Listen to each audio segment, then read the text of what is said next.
یہ میں اتنی ڈیٹیل اس لیے بتا رہا ہوں کہ جسمانی اعتبار سے تو اللہ نے ہمیں خود بتا دیا کہ تم کس طرف ہو، آدمی ہو یا عورت ہو. روحانی اعتبار سے بھی ہماری بہت ساری قسمیں ہیں.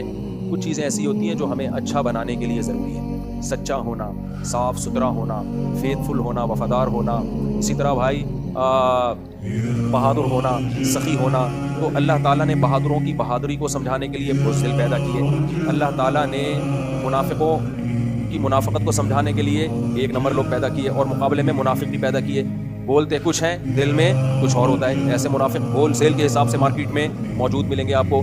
اللہ نے لالچی لوگ بھی پیدا کیے، اللہ تعالیٰ نے سخی لوگ بھی پیدا کیے. یعنی ایسے جو دوسروں کا پیسہ بٹورنے میں لگے رہتے ہیں، اور ایسے جو دوسروں پہ پیسہ نچھاور کرنے میں لگے رہتے ہیں.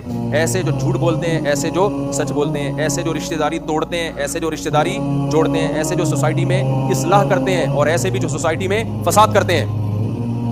تو اب ہمارے لیے چیزوں کو سمجھنا بہت آسان ہو گیا. چیزوں کو سمجھنا کیا ہو گیا؟ بہت آسان. ہم اچھے لوگوں میں یا برے لوگوں میں، اس کو دیکھنے کے لیے اب ہمیں بہت آسان ایک کرائٹیریا ہے کہ بروں کو دیکھ لو، اس کے الٹ بن جاؤ. کیا خیال ہے؟ خاندانی ہو گیا کہ نہیں ہو گیا کام؟ بھائی آپ کو اپنی سوسائٹی میں نظر آ جائیں گے. بروں کو دیکھ لو، خود آپ کو اندازہ ہوگا. دیکھو دوسروں کو دیکھ کے کیسے اندازہ ہوتا ہے. انسان کو اپنی برائی لگتی نہیں.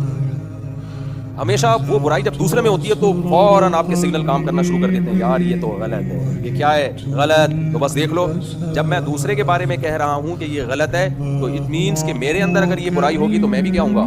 غلط. دوسرے کے بارے میں دیکھ لو. بہت بہترین معیار ہے کہ دوسرے کو سامنے رکھ کے اپنے آپ کو پرکھا کرو. اپنی برائی تو انسان اس کی تعویلات کر رہا ہوتا ہے، ایکچولی کر کے نا اس کو گھما رہا ہوتا ہے. اپنی برائی کبھی بری نہیں لگتی. جب واش روم جاتے ہیں وہاں گھنٹوں بیٹھ کے آتے ہیں، اسمیل نہیں آتی وہاں. دوسرا آئے اور آپ جاؤ، ایسی ناک پکڑ کے باہر نکلتا ہے. یار پانی صحیح طرح بہا دیتے. کہتے کہ نہیں کہتے؟ ایگزاسٹ تو کر لیتے. کیا مطلب بھائی؟ رپورٹ تو یہ کی، جو رپورٹ آپ نے پیش کی وہی رپورٹ. کیا خیال ہے بھائی؟ جو رپورٹ آپ نے پیش کی ہے وہی رپورٹ اس نے پیش کی ہے. اور ہو سکتا ہے اس کی رپورٹ آپ کی رپورٹ سے اچھی ہو. آپ کا پیٹ خراب ہو، آپ کی رپورٹنگ کلیئر نہ ہو، لیکن دوسرے کی رپورٹ پہ الٹی آتی ہے. اپنی رپورٹوں پہ کچھ بھی نہیں ہوتا. واش روم میں کنڈی لگا کے بیٹھ جاتا ہے، بھول جاتا ہے کہ میں کس سلسلے میں حاضر ہوا تھا. یہ بہت بڑی دلیل ہے کہ اپنا گند انسان کو گندا نہیں لگتا. دوسرے کا چھوٹا سا گند بھی انسان کو بہت برا لگتا ہے. یہ حقیقت ہے، یہ فطرت ہے انسان کی. تو اس سے ہمیں کیا پتا چلتا ہے؟ بھائی آپ جب واش روم میں جاتے ہو، اسمیل تھوڑی نامناسب مثال ہے، لیکن مثال تو واضح کلیئر ہو تو بے شک نامناسب ہو. وہی مناسب ہے جو کلیئر ہو. آپ جیسے واش روم میں جاتے ہو کتنا غصے ہوتے ہیں، بہت پانی کیوں نہیں بہا کے آیا، ایگزاسٹ فین کیوں نہیں چلایا. تو اس سے فوراً اندازہ ہونا چاہیے آپ کو کہ بھائی مجھے جو اپنی رپورٹ بری نہیں لگ رہی تھی وہ اس لیے کہ وہ میری تھی. اس کا مطلب میں اگر یہ کام کروں گا تو دوسرے کو بھی اتنا ہی غصہ آئے گا جتنا مجھے غصہ آ رہا. دوسرے کے عمل سے پتہ چلتا ہے. کمپیئر کریں آپ. ویسے ہی میرے بھائی جو اخلاقی برائیاں ہوتی ہیں نا، اخلاقی برائیاں، وہ بھی اپنی بری نہیں لگ رہی ہوتی، دوسرے کی بہت زیادہ بری لگ رہی ہوتی. آپ جھوٹ بول کے مال بیچتے ہو تو ہوتا یہ ہے کہ آپ تو مجبور ہوتے ہو کہ مہنگائی اتنی ہے، سارے جھوٹ بول رہے ہیں، تو آپ تھوڑی دیر کے لیے اپنے آپ کو کسٹمر کی جگہ رکھیں کہ میں کسٹمر ہوں اور یہ جو کسٹمر ہے یہ دکاندار ہے. یہی پتلون خریدنے کے لیے میں اس کے پاس آیا ہوں، اور یہ نیو کراچی میں بنی ہے اور اس کمبخت نے میڈ ان جاپان لکھا ہوا ہے اس کے اوپر، اور اب یہ مجھے بیچ رہا ہے. اور میں اس سے کہہ رہا ہوں کہ جھوٹ کیوں بول رہے ہو؟ تو یہ دلیل دے رہا ہے کہ مہنگائی کی وجہ سے سچ بول کے مال بیچنا بہت مشکل ہے. تو میرا ایٹیٹیوڈ کیا ہوگا؟ میں کہوں گا ویل ڈن، تھینک یو. مہنگائی میں ایسا ہی کرنا چاہیے ورنہ بھوک سے مر جاؤ گے. کیا آپ کا ریئیکشن یہ ہوگا؟ بولو نا. غصہ آئے گا، اوئے کیا تیرے حد میں مہنگائی ہے؟ ہم کیا سونے کے نیوالے کھا رہے ہیں؟ ہمیں کیوں الو بنا رہے ہیں اس مہنگائی میں؟ کہ ہم بھی اسی ملک کے شہری نہیں ہیں؟ کہ ہم بھی انسان نہیں ہیں؟ کہ ہمارے بچے نہیں ہیں؟ ہمیں کیوں جھوٹ بول رہے ہیں بھائی؟ کتنے ہم نے واقعات سنے ہیں. مرغی والے نے جو ہے نا، وہ جو گوشت نہیں بیچ رہے ہوتے، وہ جو تولنے کے باٹ ہیں یا جو ڈیجیٹل ترازو ہے اس میں گڑبڑ کی ہوتی ہے.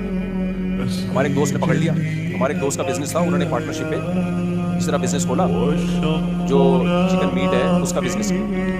تو ایک کسی خاتون کو پتہ چل گیا کہ یہ پارٹنر ہے اس کی، بہت بڑی گاڑی تھی. وہ خاتون گوشت لے کر آئی اور کہا کہ آپ کی پارٹنرشپ میں جو شاپ ہے، میں نے وہاں سے یہ میٹ خریدا ہے 10 کلو یا 15 کلو. میں نے گھر میں ایک الگ ترازو رکھا ہوا ہے، جب اس پہ آ کے ناپا تو 2-3 کلو کا فرق آ رہا ہے اس میں. مجھے پتا چلا آپ پارٹنر ہیں اس میں، تو آ گئی. تو وہ صاحب نے مجھے بتایا کہ میں دکاندار کے پاس گیا کہ بھائی مجھے بدنام کر رہے ہیں. کہتے ہیں اس نے باتوں کو گھما دیا. جب وہ خاتون چلی گئی کہتے ہیں صاحب آپ جیسے بے وقوف لوگوں کا کام نہیں ہے بزنس کرنا. الفاظ تھے اس کے، صاحب آپ جیسے بے وقوف لوگوں کا کام بزنس کرنا نہیں ہے. یہ تو سب کرتے ہیں 2-4 کلو کا فرق، ورنہ تو بھائی اتنا تو گزارا کیسے ہوگا. صاحب آپ نہیں کر سکتے. انہوں نے کہا بھائی تو میرا باپ ہے جو مجھے سمجھا رہا ہے، تجھے کہا ہے کہ بھائی نہیں چلتا تو بند کرو اس بزنس کو، کوئی اور کام کریں گے ہم.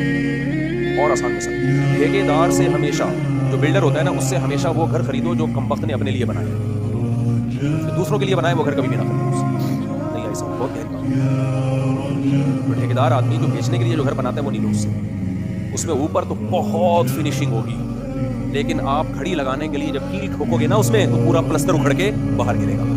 تجربے ہمارے، پلستر کیا ہوگا، اکھڑ کے باہر.